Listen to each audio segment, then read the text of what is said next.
Samsung না Oppo, কোন phone তোমার পছন্দ? ওপ্পো। আচ্ছা ঠিক আছে, তুমি কোনো চিন্তা করো না, একটা মোবাইল কিন্তু সিম্পল ব্যাপার।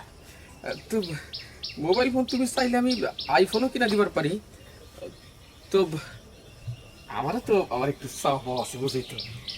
একটা হাত কাজ- ছাড়েন আমার। আহা, তো কথার কোনো দরকার নাই, চলো তো চলো।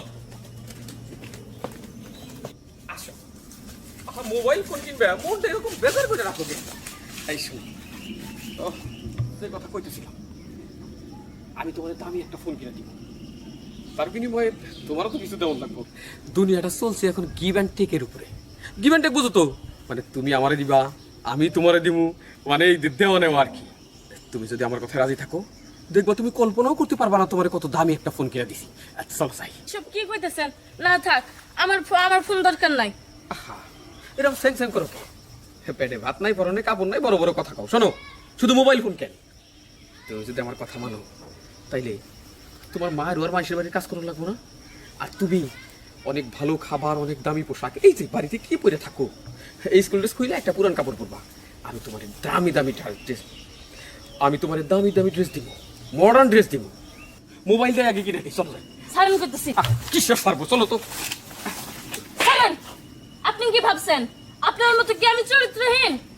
আমার এগুলো আমার কোনো ফোনই লাগবে না, দরকার পড়লে আমি লেখাপড়া বাদ দেবো। কি করলি? তুই আমার থাপ্পড় মারলি? তুই জানোস না আমি কেন? আমি যদি চাইতাম তাহলে তোর জোর করে উঠাই নিয়া এর আগে লালটু পাল্টু করে দিতে পারতাম। ছাড়েন। কিন্তু আমি চাইছিলাম আপোষের বিনিময়ে আদর কইরা আমার মনের খায়েশ মিটাবো। তুই যখন রাজি হইলি না, তাহলে তোরে কি করার লাগবো সেটা আমার জানা আছে। ছাড়েন কইতেছি। ছাড়েন। আব্বা, তুমি তুমি এই মেয়েটাকে নিয়ে কি করতেছো? হ্যাঁ, তারিকুল না, মানে হয়েছে কি বাবা, আমি মানে হয়েছে চুপ থাকো। আর একটা কথা বলবো না। তুমি তুমি আরো চিনো না ওর সাথে আমার কি সম্পর্ক, তুমি সেটা জানো না? ছি আব্বা, ছি। তুমি এত জঘন্য। এলাকার মানুষজন আমাকে নিয়ে বিভিন্ন কথা বলতো, কিন্তু আমি বিশ্বাস করতাম না। কিন্তু আজ আজ তো আমি দুইটা চোখ দিয়ে দেখলাম। আজ কি বলবা? হ্যাঁ, আজ তো আর আমার কাছে লুকাইতে পারবা না। আরে না তারিকুল, তুই যেমন মনে করছিস তেমন না। আসলে হয়েছে কি, ওর সাথে তো তোর সম্পর্ক, এটা তো আমি জানি, তাই ওরে বুঝাইতেছিলাম যে তোমরা গরিব মানুষ, আমার পোলার থেকে নজর উঠে নাও। কিন্তু আমার কথা মানে নাই, উল্টা জিদ করছে বইলা ওর আমি কান্দে করে নিয়া ওই জঙ্গলে নিয়ে জীবনের মতো শেষ করে দিবার চাইছিলাম। তার জন্য ওরে কাঁধে করে নিয়ে যাইতেছিলাম। সে কি বলে জানো? সে বলে যে তুমি আমারে দিবা, আমি তোমারে দিমু। আমি তার কুপ্রস্তাবে রাজি হই না দিকা সে আমারে জঙ্গলে উড়াই নিয়ে যাইতেছে। তোমার আর কিছু বলতে হবে না, আমি সব কিছু বুঝে ফেলছি। কিন্তু আমার বাবার চরিত্র যে এত জঘন্য হবে এটা আমি কখনো ভাবি নাই। ঠিক আছে, তুমি পাশে আসো।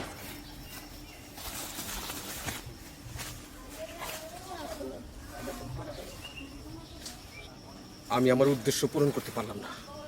ভাবছিলাম এই মায়াডার সর্বনাশ করতে পারলেই কলঙ্ক দিয়া দরকার হলে গ্রাম ছাড়া করে দিব, যাতে ও কখনোই আমার পোলার বউ হইতে না পারে। তার কারণ এই ফকিন্নির বাচ্চারে আমার বাড়ির বউ বানামো, এটা হইতে পারে না। তাই সময় এখনো শেষ নাই, সুযোগ আবার আসবে।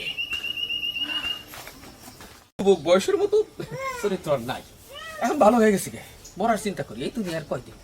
তুমি ওইসব চিন্তা করো না, তুমি নির্ভয়ে নিঃসংকোচে যাই কাজকর্ম করো। আমি এখনই তোমার মায়ের নিয়ে মোবাইল কিনে দিতেছি। যাও না। কি রে, মানে কেন যে বুঝো না, যাও। আচ্ছা